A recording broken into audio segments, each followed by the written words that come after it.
खुलुमबाय गोजोन फुंबिलि बयनिसिमबो नोंथांमोनखौ आंनि चेनेलाव गासैखौबो बरायनाय बावहरग्रोनाय थाबाय आसा खालामो नोंथांमोना खौरांखौ नायनानै मोजां मोनगोन। रायजोनाङैनो आयेन बेरेखा दंफां फालांगिनि हेंथायै हाग्रा बिफाननि गोख्रों अपारेशन खालामनाया सोलिगासिनो दङ। आयेन बेरेखा दंफां हाखावग्रा मिलफोरखौ बन्द खालामनो थाखाय हाग्रा बिफाननि मन्थ्रि जयन्त मल्ल बरुवाया फोसावनायनि उनावनो एक्सन मुडआव दङ हाग्रा बिफाना।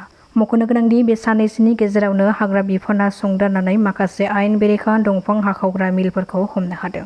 बेनि गेजेराव मैयानि सानावबो नगावनि सापनाला खोन्दो हाग्रा मावख'नि बेन्दोङाव थानाय बाजियागाव गेरुकामुं बायदिफ्राव अपारेशन खालामनानै आयेन बेरेखायै फसंनाय दंफां हाखावग्रा मिलफोरखौ हमनो हाबावदों।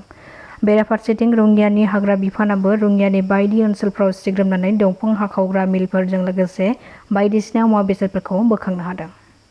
बिटिसि सेक्रेटारियेटआव बिटिसिनि गाहाय खुंगिरि हाग्रामा महिलारि बिथांनि दैदेननायाव गुबुन गुबुन बिथिंफोरखौ मावफुंनायनि सायाव मोनसे रिभिउ मेल जानानै थाङो। बे हाबाफारियाव बाहागो लानायजों लोगोसे बिथाङा फोरमायथिदों दि बिटिसि एरियायाव दायो गोबां एरियाफोर सोसननानै होनाय जादों। बे हिसाबै बिटिसिनि बाजेटआ सिगाङाव जेसेबांमोन बेनिख्रुइ बारायनांगौमोन, नाथाय बिटिआर गोरोबथा खालामनाय समाव बाजेट बारायनायनि जेबो लिरनाय गैया। बिटिसिआव दायो बिश्वनाथ सनितपुर डिस्ट्रिक्ट जोबोद गेदेर एरियाखौ सोनानै होदों, नाथाय बेनि थाखाय आलादायै बाजेट होगोन जों बेखौ नुनो मोनाखै।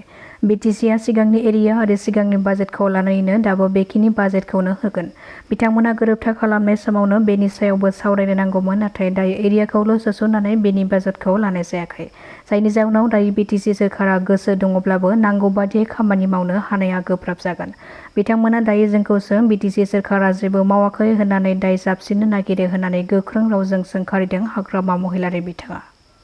गुवाहाटी नोगोरमायाव फिन आरोबाव गोबां बिबांनि नंखाय नकल रांखौ हमनो हादों। कामाख्या जंक्शननिफ्राय 7,37,000 नंखाय रांखौ हमनो हादों आरो बेजों लोगोसेनो दयाल दास आरो गलाब शेख मुंनि सानै सुबुंखौबो हमनो हादों पुलिसआ। सिलचरनि इम्पेरियेल मलाव स्पा सेलुननि मुङै देहा फालांगि खालामनाय गोबां सिख्लाफोरखौ हमनो हादों पुलिसआ। सासे सानैल' नङा, खमैबो सा 28 सिख्लाफोरखौ सिग्रोमनाय समाव पुलिसआ हमनो हादों। पुलिसआ मिथिहोनाय बादिब्ला एसएमसीएचनि मासिगिरि डक्टर भास्कर गुप्तानि स्पा सेलुनाव बे मुगैथाव फालांगि खालामनाया सोलिबाय थादोंमोन। गुवाहाटी नोगोरमायाव सिखाव खावनायनि अनजिमाया साननि समावनो बारानिफ्राय बारा जालांगासिनो दङ। साननि समावनो सासे आइजोनि गोदोनानिफ्राय गाननाय सनानि मालाखौ सिख'नानै लानानै खारदों सासे सिखावआ। आइजोआ सनाखौ सिखाव खावनाय समाव गोबारै होसिख्रावनायनि जाहोनाव सिखावआ गावनि स्कुटिखौ गारनानै गालांदों। जायगानि सुबुंफोरा आइजोनि होसिख्रावनायखौ खोनानायनि उनावनो गालांनाय स्कुटिजों लोगोसे हमनानै पुलिसनो गथायदों। पुलिसनि हानजाया दायो स्कुटिनि नाम्बारनि फोरमानजों लोगोसे बे सिखावखौ हमनो थाखाय संदाननायखौ जागायजेनो।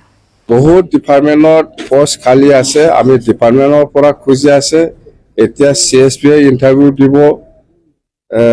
থাৰ্ড গ্ৰেড ফ'ৰ্থ গ্ৰেডটো আমাৰ বিটিচি ভিতৰতে হ'ব।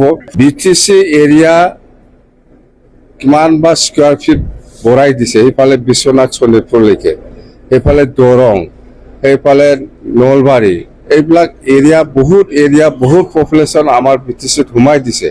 ইমান মানুহ বাঢ়িছে, ইমান ডাঙৰ এৰিয়া বাঢ়িছে, তো ইয়াৰ হিচাপত আমাৰ বিটিচিৰ বাজেটটো বাঢ়িব লাগে, সেইটোৱে আমি কৈ আছো। প্ৰমোদ ডাঙৰীয়াৰ যিটো চুক্তি, এই চুক্তিত বিটিচি এৰিয়াটো ইমান বাঢ়িছে, ইয়াৰ কাৰণে বাজেটটো পাৰ্চেণ্টেজটো বাঢ়িব লাগে, বা পপুলেশ্যন ইমান বাঢ়িব ইয়াৰ কাৰণে বাজেটটো বাঢ়িব লাগে, এনেকুৱা চুক্তিত লিখা নাই। সেইকাৰণে আমি যে বিশ্বনাথ ডিষ্ট্ৰিক্ট বা শোণিতপুৰ ডিষ্ট্ৰিক্ট ইমান ডাঙৰ এৰিয়া সোমাইছে, ইয়াৰ কাৰণে যে বাজেট এক্সট্ৰাহে দিব, এইটো আমি আজিলৈকে এনেকুৱা দেখিবলৈ পোৱা নাই। বিটিচি আগত এৰিয়া আৰু আগত পপুলেশ্যনটো লৈ পেলাইহে বাজেট আমাক দিব। যেনিবা প্ৰমোদ ডাঙৰীয়া এইফালে নলবাৰী কিমান বা এৰিয়া সোমাইছে, দৰঙৰ কিমান বা এৰিয়া সোমাইছে, শোণিতপুৰত কিমান বা 1000 এৰিয়া সোমাই দিছে, বিশ্বনাথত সোমাই দিছে। এইবিলাক চুক্তি কৰিছে। চুক্তি কৰাৰ পিছত এইখিনি এৰিয়াৰ কাৰণে যে বাজেট লাগিব, সেইটো খাণ্ড জ্ঞান নাই। তো এতিয়া আমি কি কৰিম? না এইফালে কৰিব পাৰে।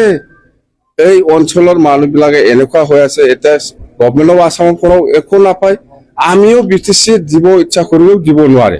বাগানপাৰা যিটো মিনি PHC, ইয়াত হেণ্ডঅভাৰ কৰি দিলোঁ। তাত মই বিধায়ক হৈ অহাৰ সময়ত মোক কৈছিলে যে ইয়াত এটা এম্বুলেন্সৰ খুব প্ৰয়োজন।